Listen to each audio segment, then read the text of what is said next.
So I'm really excited to have a very special guest expert on Limitless Together today. She's a dear friend, a longtime friend. She was really also really integral to helping us launch this book and even workshop this book even before it came out, because she has a number of New York Times bestselling books.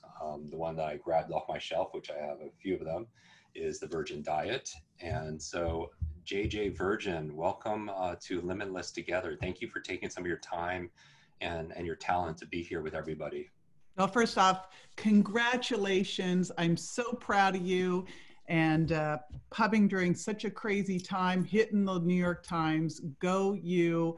It is so deserved, my friend. Yes, well, I appreciate that. Only a few more books to do to be able to catch up to yours. I have another one of your books here called Miracle Mindset, and I wanted to ask you about this book. I recommend everyone get this book, and you have it by it's two different titles, right? You recently. I do, just to confuse people, because actually I was doing an interview with our buddy, Dr. Mark Hyman, who wrote the foreword for your book.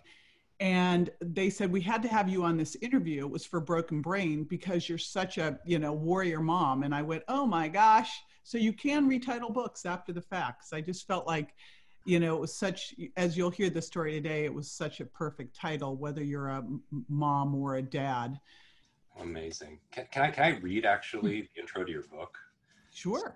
I wonder what it is. To set the context for this book. Again, if you're just joining us, we're with JJ Virgin, New York Times bestselling author, iconic book, The Virgin Diet. Okay, celebrity health expert and four-time New York Times bestselling author JJ Virgin never dreamed the stamina, intuition, and determination that helped her create a blockbuster wellness empire would be the tools she needed to save her son's life and her own. In 2012, JJ Virgin sat in a hospital room next to her 16-year-old son, who had just been struck by a hit-and-run driver and left for dead. Doctors said he wouldn't survive that night and told her to let him go. This is hard to read for me. With every reason to believe them, JJ's intuition, inner strength, and hope kicked into high gear. And she determined that she would find a way to help her son not only survive, but thrive. And in her new book, JJ shares how one heart-stopping, life-altering event forced her to live in the moment, trust her instincts, question everything, and make life or death decisions that often meant going against expert advice. So I just got goosebumps, just say. Me too. I haven't heard that for a while. And what's so interesting is you held the first book up, The Virgin Diet. What people don't know is while that was going on, while I was sitting bedside with my son in a coma as the sole financial support for my family, my book was coming out. Now imagine as an author, and if the book didn't go, I would be bankrupt and not be able to help my son.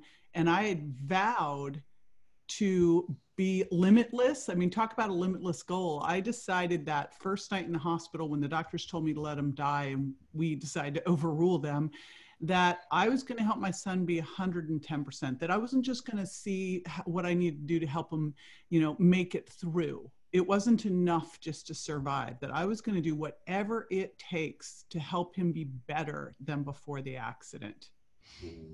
I love that, whatever it takes. We have comments here. What a mother. Wow, wow, wow, wow. Congrats. We have a lot of wows here right now. Well, I'm happy to say, because I always want to know, did he make it?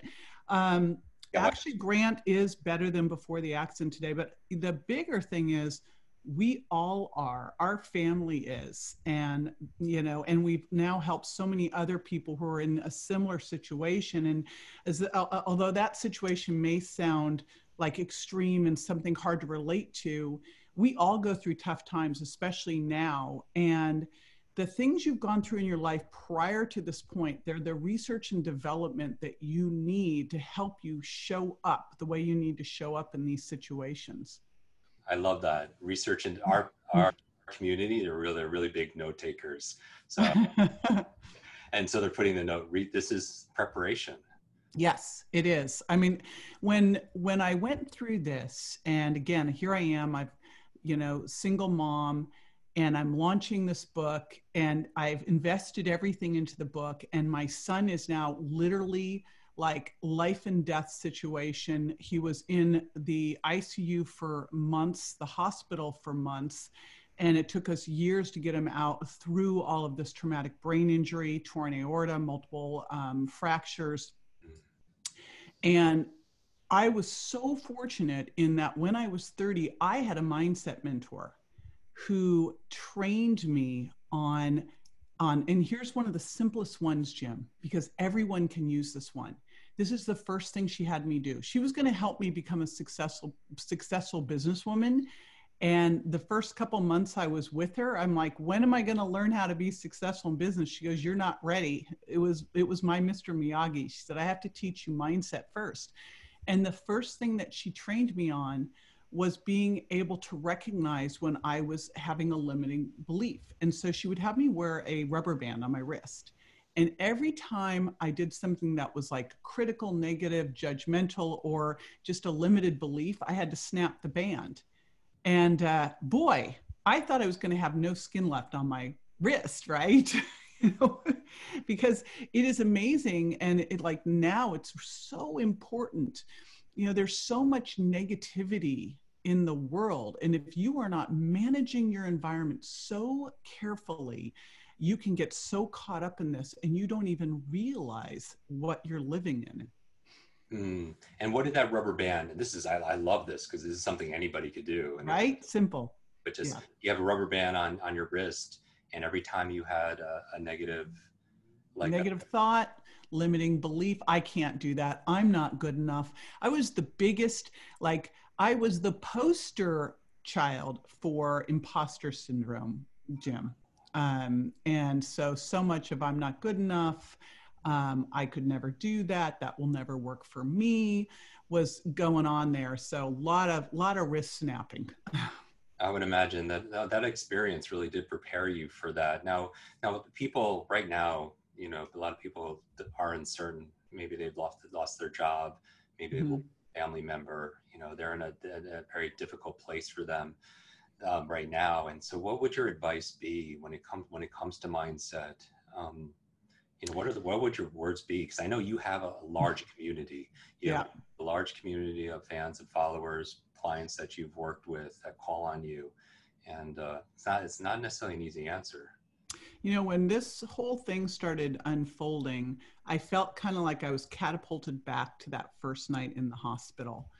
And as I was standing there, after I got through the initial freak out, shock, you know, what you would go through as a parent facing the possible death of your child. The first thing that I realized was that I had to so control my environment. I would not even let the thought that he could potentially die into my head. In my mind, I got such a clear vision of him being 110%. And I just made sure every day I was taking a step towards that, at least something. And so we can use that all now, because again, I couldn't control. And when I was writing that book, he had such a severe traumatic brain injury that he was super suicidal. He tried to kill himself multiple times. And here I'm writing this book, Miracle Mindset.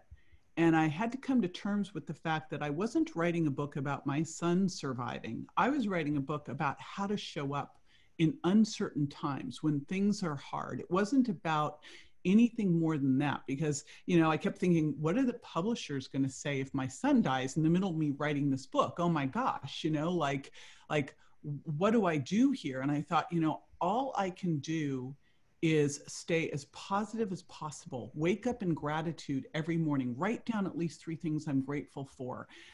Work with him on his mindset as much as possible. Help him move through those really dark times that happen when you've got a brain injury. Help him stay strong and realize his name is Warrior, and that he's stronger than he thinks, and that he can get through this. When he'd start to get really dark, I'm like, honey, a car hit you going 40 miles an hour. You won. You know, you beat having a torn aorta that kills 90% of the people right on the scene. You're telling me that you can't get through this? You are so much stronger than you think. And then he would kind of like shift through the darkness. So, you know, right now, I would take you all back to where I was standing in that hospital when I was looking at this situation. I went, how do I get through this? How do I make sure that I can show up for the people around me, but most importantly, show up for myself? And I thought, I have to put my self-care first. And at first, that sounds so selfish, right? But the reality is that is the most selfless thing you can do, because if you focus on making yourself strong, keeping yourself healthy, then you can show up for everybody else around you. If you're not, then you're the burden to them. I just got goosebumps again. I'm getting a lot of these goosebumps. I call them truth bumps. That's a good one. No, this is focused on strength. Wow. Now, how long was that process of being in the hospital? So I still remember this, Jim, when he was in the hospital the first couple days, and he was first at Harbor UCLA. He got hit in Palm Springs, and that was probably why we got the initial prescription of let him go, because they were used to seeing way older patients rather than a 16-year-old. When he was airlifted to Harbor UCLA, and they said he'd never survive the airlift and he wouldn't survive the surgery. And even if he survived both, he'd be so brain damaged, it wouldn't be worth it. But once we got him there, it was like game on, right? And one of the doctors said, I've seen kids come back where like they lost half their brain. He's going to be fine. Now, and then one of the doctors said, well, when he wakes up, it's going to be ugly. And there's no real instruction manual for helping someone come out of a brain injury. I mean, there are now, but back then there wasn't a lot of information. I did a lot of things with the help of a lot of my doctor friends behind the hospital's back, basically. But they just told me that it would be ugly. They didn't tell me it would be ugly for years. And so I was in the ICU with him. He was in a coma for a couple of weeks. And I thought that when he came out of the coma, he would wake up just like in the movies. They wake up, they look at you, and I thought he'd say, I love you, Mom. And that is not what happened. He opened his eyes.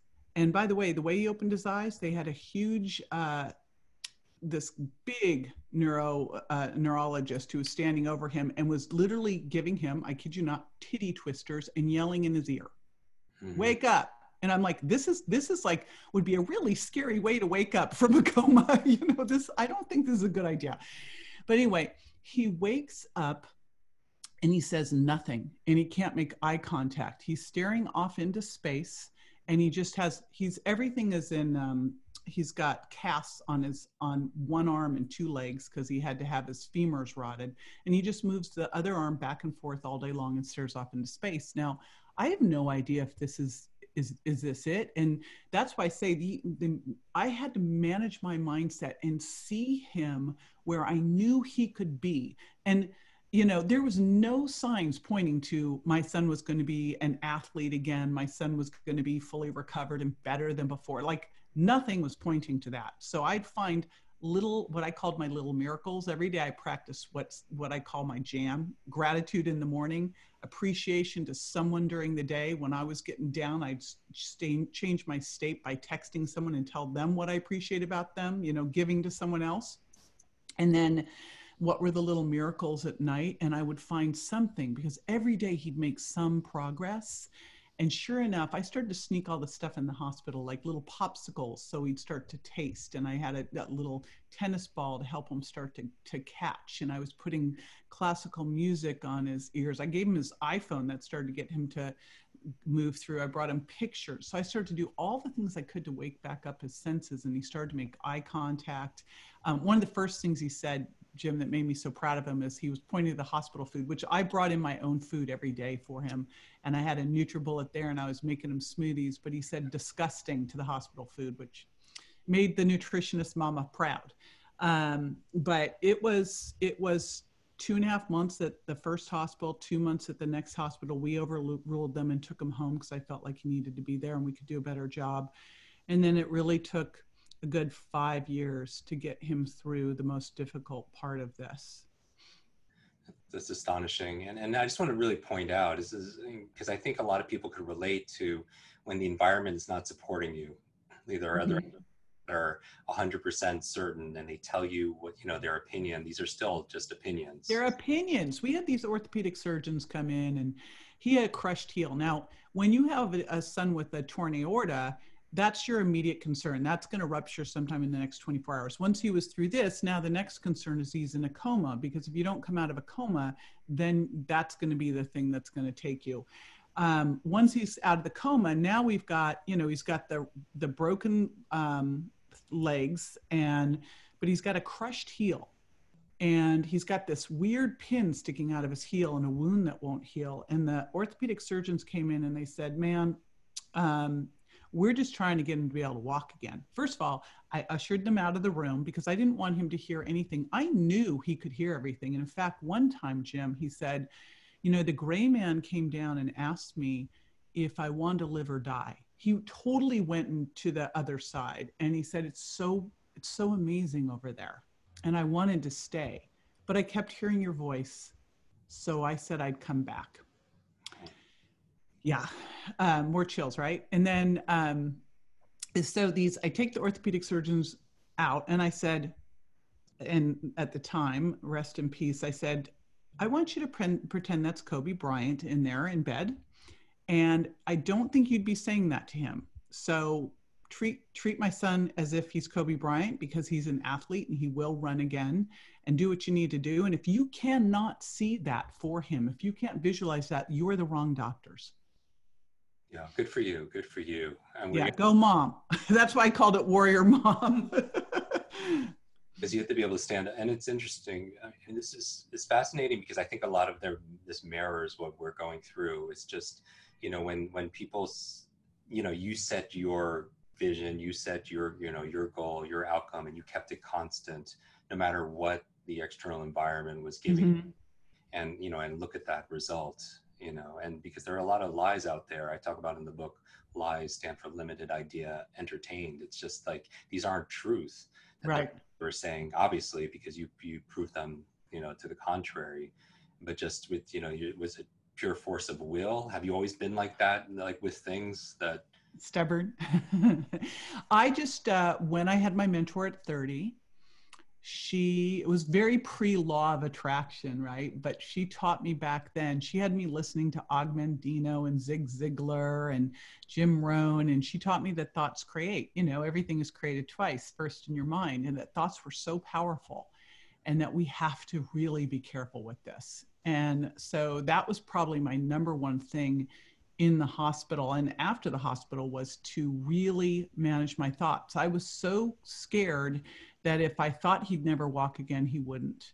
And so I just held those visions. And I think that is so key for all of us to do right now in every level, like right now on the level of ourselves and our family, and maybe friends who are struggling, in our career, and in like for the planet and what's going on and all the disruption and chaos, is just see the peace, see great health, see prosperity and abundance.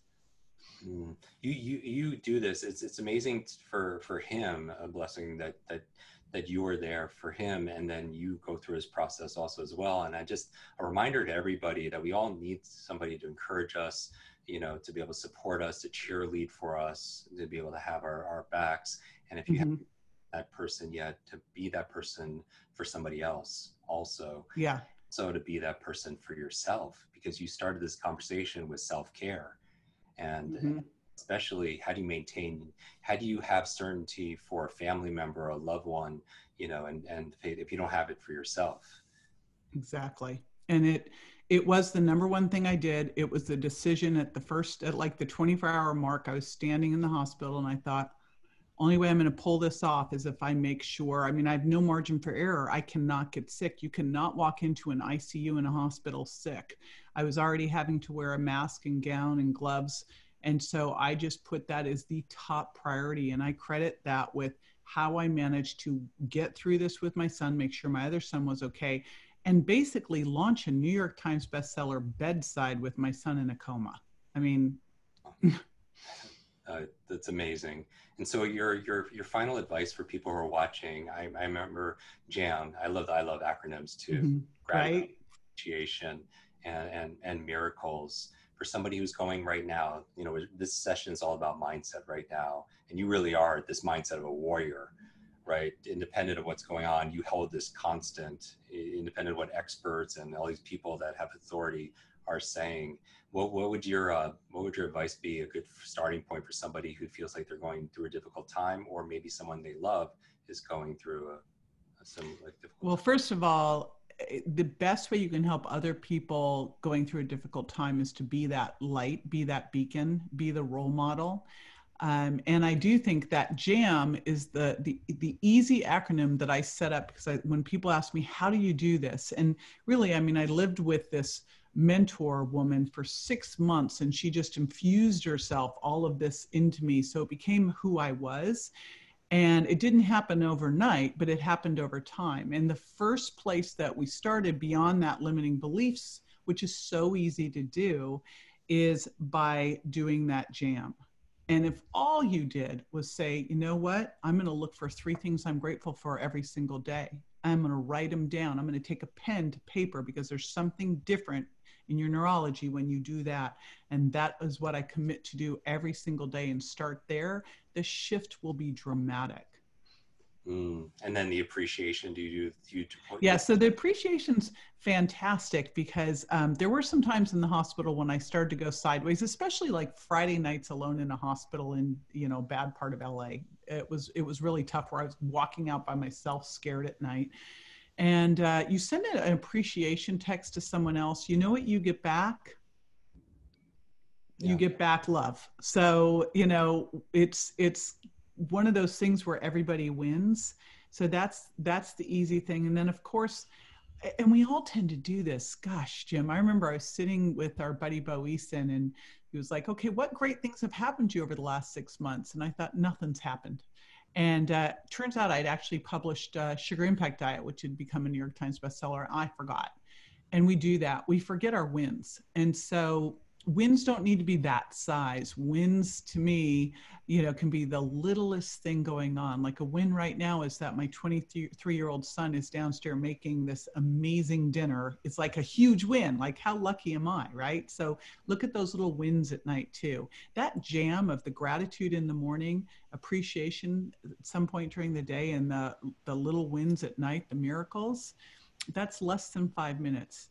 The impact on your immune system alone is dramatic. In fact, they did a study of positivity on the immune system, and it drops your viral load significantly. That's amazing. If you're just joining us, we are, or we came in a little late, we are with New York Times bestselling author JJ Virgin, health, wellness warrior, mom, and author of The Virgin Diet, and also many other books. But the one we're talking about happens to be Miracle Mindset, which I highly, highly recommend.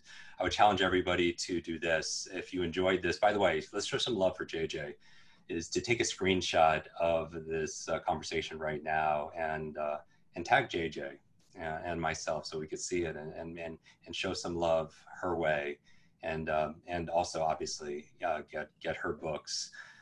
Thank you for the amazing work that you do for, you know, not only me, but just for the planet, in terms of being that inspiration for so many people and being that example. And I think right now we need that more than ever. Well, thank you. And see, this is appreciation right here. I'm just feeling it and taking it all in. It's so kind. I so appreciate it. So there you go. You already got done one part of the jam right there. There you go. 5 minutes. Little becomes a lot. What you appreciate definitely appreciates. And everyone achieves miracles. Team together, everyone achieves miracles. JJ, thank you so much. Thank you, my friend. Proud of you. The way you show up, and we'll talk to you soon. Hi, Kwik Brain. It's your brain coach. I want to thank you so much for watching this video. 3 things to do. Number 1, make sure you share this, because when you teach something, you get to learn it twice. Update your learning so you can update other people's learning as well. Number 2, make sure you subscribe to this channel so you don't miss a thing, because if you miss a video, you miss a lot. And finally, make sure you hit that bell so you're notified and you find out when we put out the latest and the greatest. One extra thing, if you want really close attention, then text me. Here is my phone number, 310-299-9362. Did you remember that number? 310-299-9362. Shoot me a text and we'll stay in touch. Ask me your burning question. And I wish your days be full of lots of life, lots of love, lots of laughter, and always lots of learning. I'll see you in our next video.